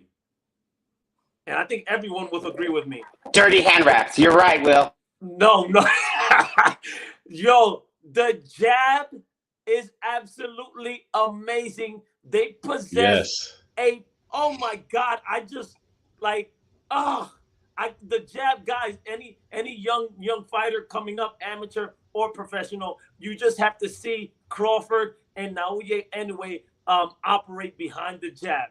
They do everything. We can sit here, speed, power, agility, reflexes. The jab freaking sets the table for everything that Naoya Inoue and Terence Crawford do. Now, on the Naoya Inoue side, that man's 1-2. That right hand is absolutely picture perfect, explosive, and excuse my language, on your ass immediately.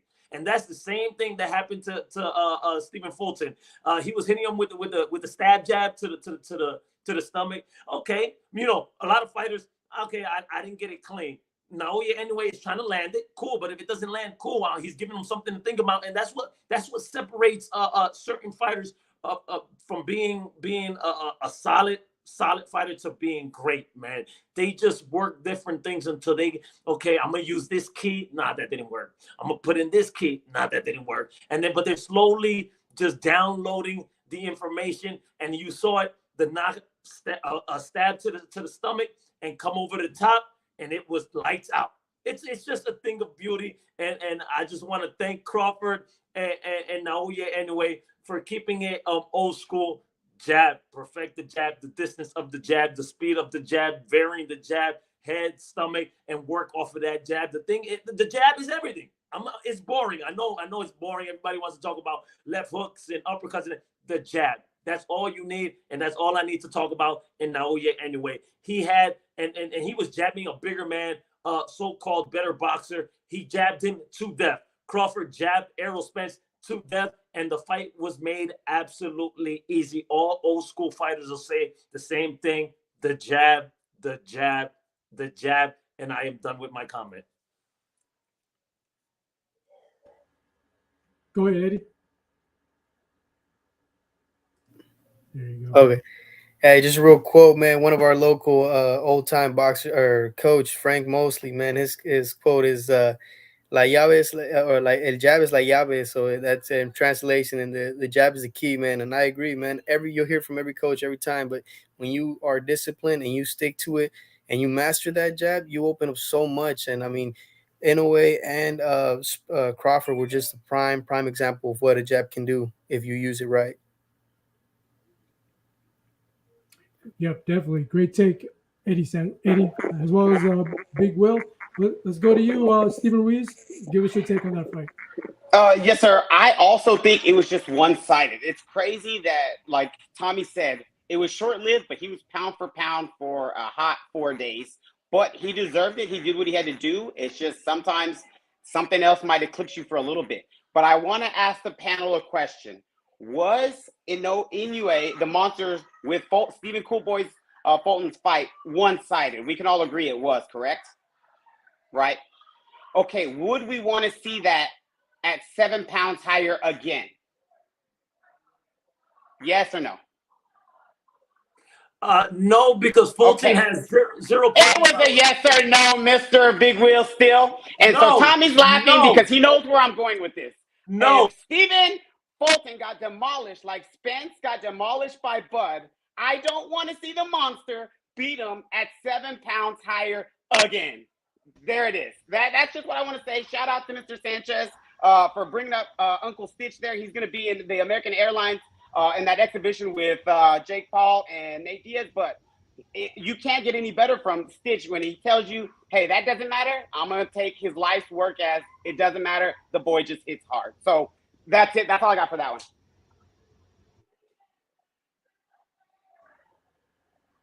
Respect.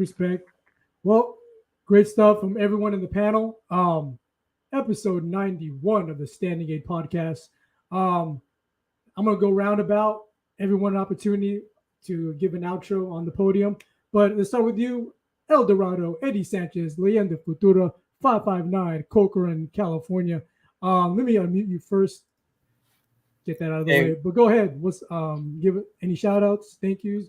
First of all, big shout out to all you guys, man. Thank you guys from day one. You guys know me since the amateurs to the pros. And, now I'm a retired guy. You can tell I put on a little bit of weight now. So I'm living life to the fullest, bro. So just grateful to have great friendship with you guys still, even afterwards. So big shout out to you guys. Big shout out to Corcoran, California, Lemoore, California, the whole Central Valley, baby. They always, they're big. They always have my back. So I got to show them love as well, man. So, and then big time Packer fan, you already know. And of course, yeah, Crawford is that for sure a big Packer fan, but so am I, man. Thank you, Eddie. Tommy, any shout outs? Thank yous. Go ahead, man. Hey, man, shout out to this whole panel, man. Like, dude, when we were just planning this shit, it was like, yeah, we gotta get this shit cracking. So let's get a big panel. And man, this was fun. So definitely appreciate all of you guys, Eddie, Ringside, Big Wheel, Courtney, Aaron, all of us, man. Definitely appreciate what we just did right here. Shout out to, before we jump off, shout out to also one of our Standing 8 alumni, Super Bad. We had, she had a tough fight, but she pulled it out. So shout out to her for also, giving us a great fight this week, and getting the victory. So shout out to her. But man, all of our listeners, all of our supporters, the chat was jumping today. We definitely appreciate everybody that was engaging, commenting on Facebook, on YouTube. Everybody that's just listening to us, supporting, getting in there, getting active as well. And yeah, I mean, it's time for some fish. No Crawford boil. Wow. No Crawford boil, that's for sure. Told y'all asses. Big Wheel still. I don't want to steal your mojo, but go ahead, man. Any shout outs you want to give out? The podium is yours, man. All right, man. Thank you once again for having me on. I don't know if I'm the only East Coast guy. Everybody's either from the Midwest or West Coast. So I don't know. Courtney, where you from? And Ruiz, where you from? Dallas for me. Okay, Courtney. All right, he froze on me. Anyway, man, I want to just thank you guys for having me on. It's always an honor, man, to get that text message from Aaron. But like, Will, you want to be on? Hell yeah, let me be on, man. I'm there with my boy Tommy and everybody else, man. I just want to give a huge shout out to all the fighters that are making 2023 memorable, putting that pen to paper and giving us fights that we want to watch. I'm gonna take a shot.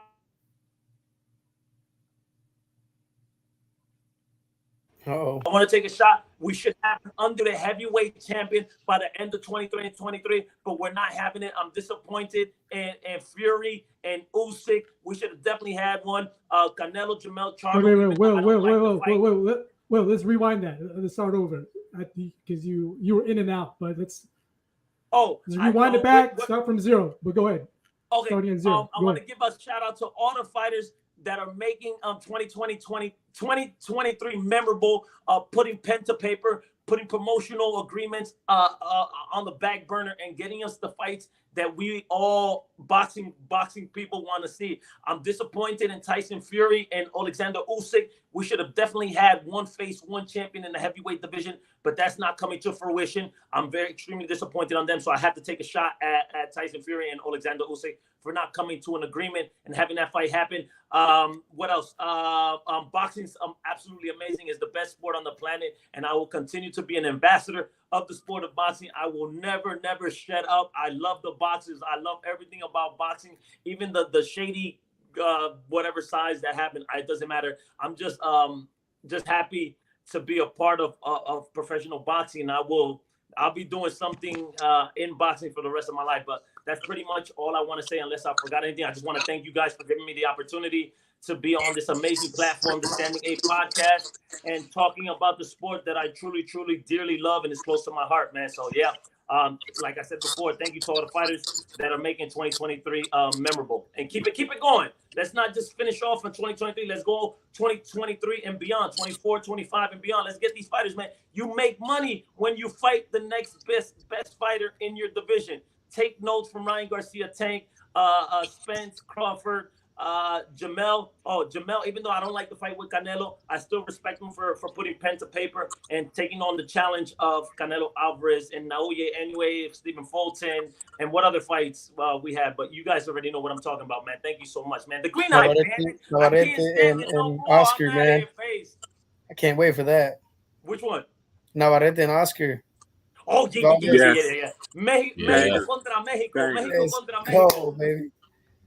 That's going to be an amazing fight, man. Yes, sir. Hey, shout out to all the sidesteppers, too, man. Hey. I was going to mention Danny Sidestep, also a colleague of Big Will Steele. Shout you out already to know man. The deal. There you go. Stephen Ruiz, podium is yours. Any shout outs you want to give out? Oh yeah, I got a lot because I got a lot of friends that are doing a lot. So I got a shout out to Jose Rendon, a big partner of mine, a guy. He's a mini Al Heyman.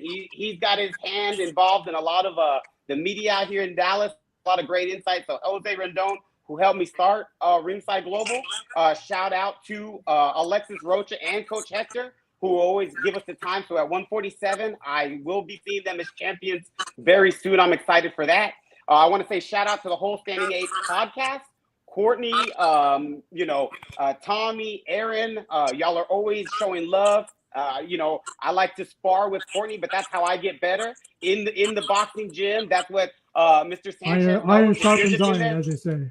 Yes, if you're just in there beating up on dudes, it's no fun. So Courtney gives me pushback. So I love it at the end of the day. I want to say shout out to Standing 8 for allowing me to drive to San Antonio after my 8-hour shift and cover a fight on behalf of y'all, Floyd Kid Austin, for a Golden Boy event. But man, I was so tired, but you know what? It's boxing, like Big Wheel Steel said. It's what I love to do. So I was dog tired, but man, driving from Dallas to Austin, it was a tremendous experience. We were out there, so we get to see the next cool stuff with Kid Austin Schofield. Standing 8 was in the building with the flag planted. So they felt us. They knew we were out there because I was out there making some noise on behalf of the Standing 8. So I also want to say shout out to Tristan Calcruz, who was on that card. He recognized the Standing 8 shirt. He's like, man, what's up? He knows us. Tommy and I were in Dallas on one of his last fights. It was a rough fight. He got the win. He came back on the second fight, got even better. So shout out to Tristan, his mother, his father, who are raising a stand-up dude. He takes off the cap that he was wearing that whole night, signs that sucker for me, and is like, hey man, I appreciate y'all. Thank y'all so much. So what we're doing out here, it matters. We're giving fighters platform. We're showing fighters love. And that's all what it's about at the end of the deal. So shout out to Will Steele, who I know he's, you know, in everything. He's commentating. His sister's doing stuff. You know, I'm out there. I have eyes everywhere. You know, ojos todos lados, which is, you know, I have eyes everywhere in Spanish. So I see Big Will. He's on Bear Grylls. He's out there starting campfires from nothing. He'll probably be in the Fast and the Furious 37. It doesn't matter. Tommy, who I'm talking to every day, he's a CEO at his job, but I'm calling him like I don't have a job during the day. And he's like, hey, bro, I'll call you back. I'm in a conference call.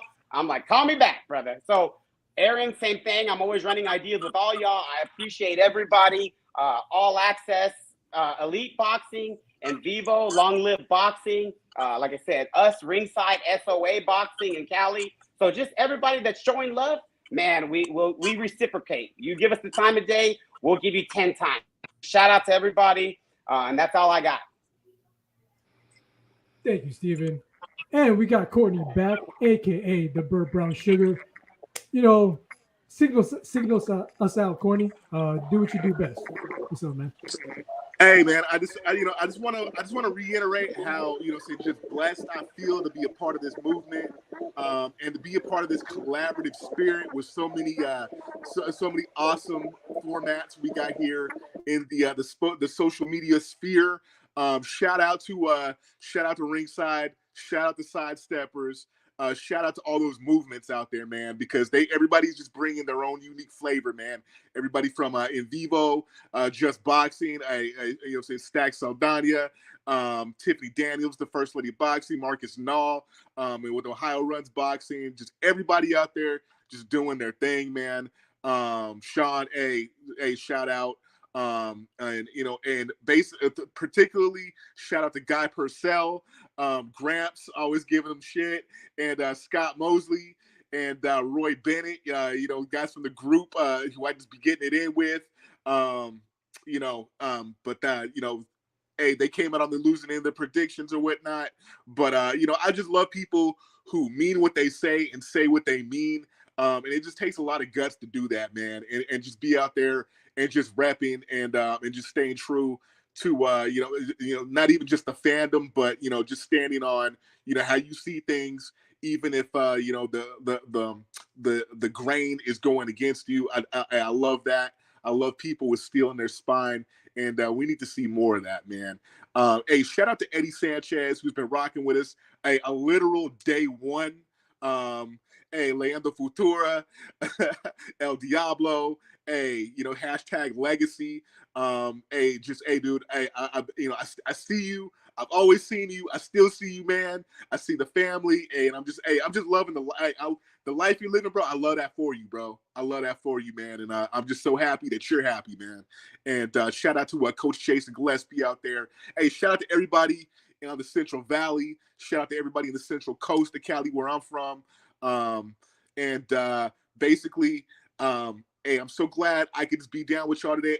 This almost didn't happen. I was supposed to have shipped out to Korea today. Luckily, my orders got held up. I'm a person of faith, so I believe everything happens for a reason. So I was actually able to see the fight at home and be on with y'all on air today. Hopefully, we get one more in before I got to ship out. But thanks again to Brandon Griffin for just pumping us on the international airwaves and, just permeating us through social media platforms all over the globe. And just shout out to all our fans all over the globe and who believe in this movement, who believed in it from day one, and continue to bring people on board. We are committed to bringing you content that is in the vein of journalistic integrity and basically just getting it in and talking that shit on the airwaves. Hey, we love y'all. And thank you so much for loving us. Hey, Bird Brown Sugar out. Hey, Aaron, my bad. Hey, Courtney. I know I've been on the show with you numerous times. Thank you so much for your service. I've never thanked you.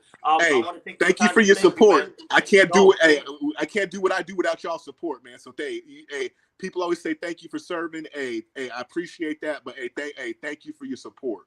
Behind each and every one of us, there's all of y'all. So, thank you so much, man. That means a lot. Thank you guys. From Courtney, Eddie Sanchez, Big Will Steele, Tommy Russ Jr., Stephen Ruiz. I'm Aaron Sorial. This was episode 91 of the Standing 8 podcast. If you just happen to join us, we talked about the mega fight between Errol Spence Jr. and Terence Crawford. Terence Crawford with a magnificent finish in the 9th round, becoming, again, undisputed in his second weight class at 147. And also, we just touched upon Naoya Inoue winning against Stephen Fulton to become the unified super bantamweight champion. Congrats to Naoya Inoue. And also, that's about it, guys. Shout outs to everyone, again, on the panel. Last minute shout outs off the top. Michael Gomes, Daniel Pena, one of the original panelist members. But shout outs to them. D-Rock. D-Rock, yep. Yeah, D-Rock. I'm trying to think. Do I have a nickname for Michael Gomes? I forgot. MG the Great. Yeah, MG the Great. MG the Great, Michael Gomes. Hey, the executive.